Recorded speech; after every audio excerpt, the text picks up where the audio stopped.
அக்ஷய் விஷ்ணு பிரமா சூரியன் முனியப்பன் நந்தி நீதிமன்றத்தில் ரேஷன் கார்டு கணக்கு இல்லாமல் இராது. நீதிமன்ற கோர்ட்டு வழக்காடுறதில்லை, எல்லாமே ரேஷன் கார்டு இருக்கும். அப்போ அவன் குடிமைப்பிடி எங்கே, அவன் இருப்பு இடம் எங்கே, அவன் என்ன செய்தான், என்ன பார்க்கான், அதுதான் நீதிமன்ற கோர்ட்டில் கைலாசத்தில் கடவுள் போட்ட கணக்கு.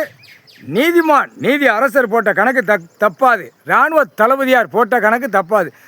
ஆட்டோமேட்டிக்காக சிட்டி கிராமத்தை அந்த ரேஷன் கார்டு செக் பண்ணுற டைம் வரும். நீதிமன்ற கோர்ட்டு கேட்டுக்கோப்பா, கோட்டார் ஆணு பெண்ணோம் ஆட்டோமேட்டிக்காக வரும். வரையில் தான் செக் பண்ணல உள்ளே எல்லாம் மாட்டுவான்.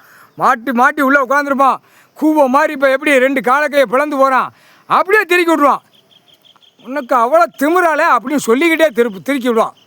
கையில் இயந்திரம் இருக்கும், லத்தி இருக்கும், கம்பி சூடு வைக்கிற கணக்கு இருக்கும்.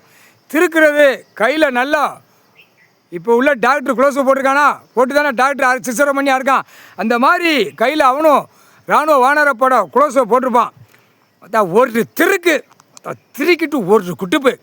உன் வீட்டில் நீ சேட்டை பண்ணி வீட்டில் பொண்டாட்டி பிள்ளையோட சொகுசா தட்டில் வச்சு தானே திங்கான். 3 வேளைக்கு லவக்குன்னு திங்கான்ல, அந்த தப்பு கணக்கு வரக்கூடாது.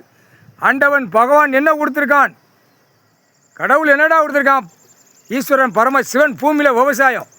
விஷ்ணு பிரமா சொல்லுண்டா எங்கள் அண்ணன் என்னடா கொடுத்துருக்கான், மானிட பயலுக்கு பூரா அழிச்சு வார கடவுள் படைச்சதை பூரா அழிக்கான் மானிடப்பே. அப்போ இவனை 2 கை ரெக்கை கால் ரெக்கையை திருக்கி விட்ருவான். அது வயசா 60 திருக்கி விட்ருவான். அப்புறம் அவ்வளோதான், 10 நாளைக்கு இருப்பான். அப்புறம் பையன் அப்புறம் போட மாட்டே போயிடுவான். போட மாட்டி தூக்கணும்னா ஆட்டோமேட்டிக்காக சுடுகாட்டி ஏறி போயிடுவான். 3/4 சத்தியம்டா.